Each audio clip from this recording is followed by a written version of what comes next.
Assalamualaikum warahmatullahi wabarakatuh. Perkenalkan, nama saya Adi Arifin dengan NIM 20.11.3520 dan teman saya. Saya Bayu Apriansyah dengan NIM 2011 3506. Di sini kami akan mempresentasikan hasil kerja kami, yaitu kami akan membuat model untuk memprediksikan apakah orang itu memiliki apa mungkin memiliki penyakit jantung. Nah, dengan menggunakan PacePark. Yang pertama kita akan menginstal PacePark, kemudian akan lebih dijelaskan lanjut oleh teman saya. Boleh di-share screen, Mas?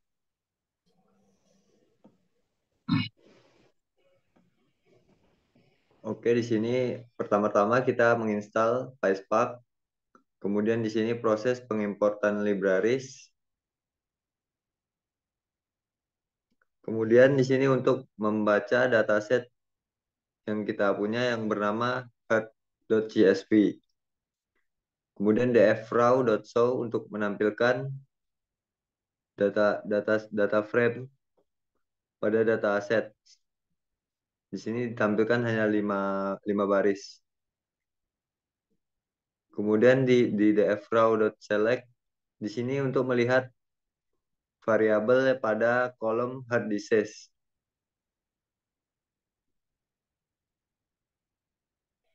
Kemudian untuk dfraw.count itu untuk menghitung jumlah jumlah baris data pada dataset yang kita punya. Dan di dfraw kolom ini untuk total kolom yang ada pada dataset. Kemudian dfraw.print schema untuk menampilkan tipe data yang ada pada dataset kita. Di sini dari age bertipe data integer dan seterusnya, sex untuk tipe data string, cspan type untuk string dan selanjutnya. Kemudian di sini di fraw.describe untuk menampilkan dataset tersebut secara lebih simpel. Nah, kemudian di sini untuk menghitung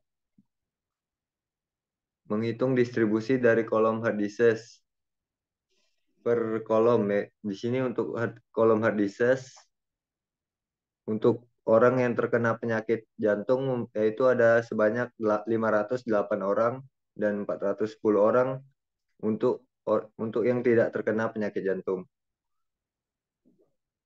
Kemudian dari kolom age juga bisa dilihat, dan di sini untuk kolom sex. Sex ini sebagai gender. Dari female terhitung ada 193 dan male ada 725 orang. Kemudian untuk pre-processing data di sini kami menggunakan string indexer dan vector assembler.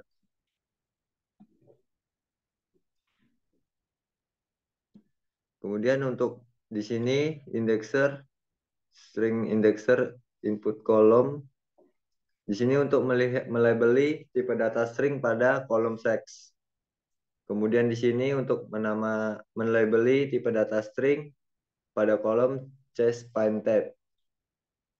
Dan di sini sama untuk melabeli tipe data string pada kolom resting ECG. Dan di sini untuk exercise angina.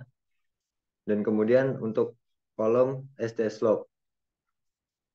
Kemudian untuk menampilkan datasetnya di sini menggunakan df.show untuk menampilkan hasil output dari dataset tersebut. Kemudian ini sama kayak yang di atas. Kemudian untuk pre-processing vector assemblernya di sini dari kolom edge sampai resting ECG label sebagai input kolom, dan kemudian output kolomnya ditransformasikan ke kolom fitur. Jika sudah mendapatkan jika sudah mendapatkan ID assemblernya, di assembler untuk outputnya ini adalah assembler.transform df. Kemudian di sini untuk hasil outputnya. Kemudian untuk output.select fitur hard disk di sini untuk menampilkan hasil yang sudah dari vektor tadi untuk melihat prediksi orang yang berpeluang memiliki penyakit jantung tadi. Kemudian di sini model DF dari output tadi di sini diubah menamai menjadi model DF. Model DF untuk menamai model tersebut, model data frame tersebut. Kemudian untuk splitting data untuk lebih lanjutnya akan dilanjutkan oleh Adi. Kepada Adi dipersilakan.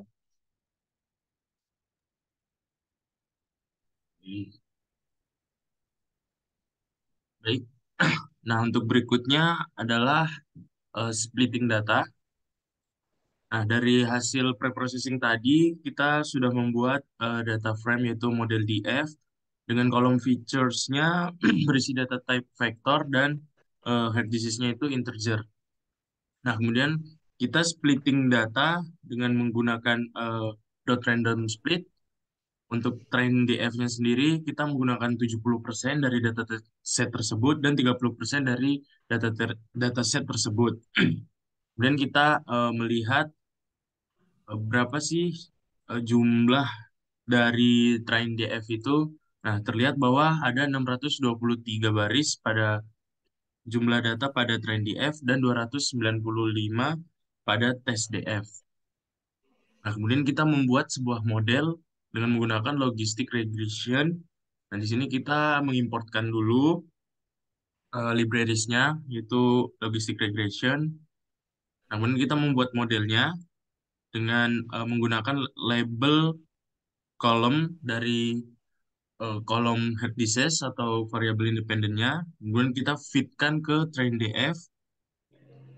Nah, setelah itu kita melihat model logistic regression kita. Di sini terdapat 9 features. Kemudian kita membuat variabel train result atau hasil dari LR modelnya dengan kita mengevaluate train DF dot prediction untuk memprediksi dengan menggunakan data frame train. Kemudian kita melihat hasilnya. Di sini terlihat bahwa eh, data aktual atau hard disease-nya satu, maka prediction-nya satu, dan gitu juga seterusnya. Nah, kemudian untuk hasil modelnya kita coba menggunakan tes DF dengan cara LR model dot transform tes DF. Kemudian kita melihat hasilnya. Nah, kita akan menampilkan kolom hard disease sama prediction saja, makanya kita dot select hard disease dan prediction dot show. Di sini terlihat bahwa aktualnya satu, prediksinya satu, ada yang hard disease-nya 0, prediction-nya 1. Nah, ini berarti true negatif ya. Nah, setelah itu kita akan mengevaluasi model tersebut dengan mengimportkan multi multi class classification evaluator dari PySpark juga. Yang pertama untuk akurasi, di sini akurasi yang didapatkan adalah 0,87. Nah, untuk precisionnya juga 0,87,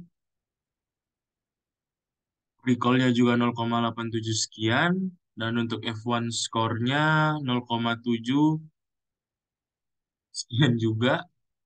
Nah, kemudian kita akan membuat eh, evaluation report dengan menggunakan spark.create data frame. Nah, untuk hasilnya adalah seperti ini. Nah, sekian presentasi dari kami. Kurang lebihnya mohon maaf. Wassalamualaikum warahmatullahi wabarakatuh.